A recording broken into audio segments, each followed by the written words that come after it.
Today in crypto. 10 members of the U.S. House of Representatives have called on House Speaker Nancy Pelosi to address the problem with the crypto provision in the infrastructure law. They explained that the current definition of a broker in the law would increase uncertainty in the cryptocurrency industry, pick winners and losers, all while eroding our country's competitive edge against other countries in the digital asset marketplace. 10 lawmakers urge House Speaker Pelosi to address the crypto provision in infrastructure law. 10 members of the U.S. House of Representatives have jointly sent a letter to House Speaker Nancy Pelosi about the crypto provision in the $1 trillion bipartisan infrastructure bill which President Joe Biden signed into law this week. The letter was signed by Representatives Darren Soto, Ro Khanna, Stacey Plaskett, Eric Swalwell, Tim Ryan, Susan Wild, Mark Veazey, Jake Auchincloss, Al Lawson, and Charlie Crist. We write to express our concerns with the digital asset provision, Section 80603,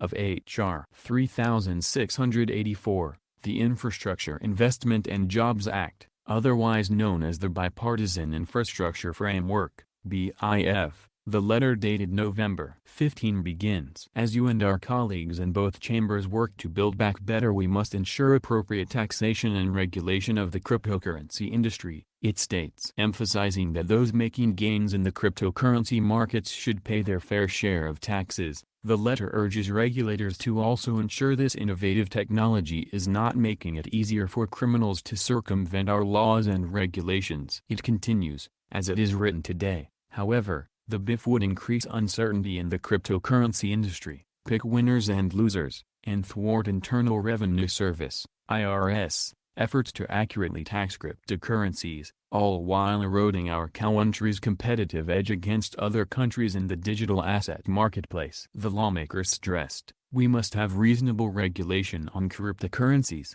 but that legislation should not cripple the industry in doing so. The letter proceeds to explain the problem with the definition of a broker in the infrastructure law. As it is drafted today, the provision would include miners and other validators, as well as software and hardware wallet makers, who do not engage in trading activities and are beyond the scope of brokerage services, it explains. Additionally, many entities included in this expansion have no ability to access the personal, customer information that brokers are required to report to the IRS. The lawmakers added, well-crafted regulation promotes innovation and American ingenuity, elaborating, as such, we request you to consider a pathway to address the digital asset provision of the BIF in future legislation and during ongoing discussions surrounding this provision. Your support will help ensure BIF does not capture validators, wallet providers, and others who do not have the ability to comply. The letter concludes. Last week, Senators Cynthia Lummis and Ron Wyden introduced a bill to amend the definition of a broker in the infrastructure law's crypto provision. In addition, Senator Ted Cruz introduced a bill of his own to totally repeal the crypto provision. Currently,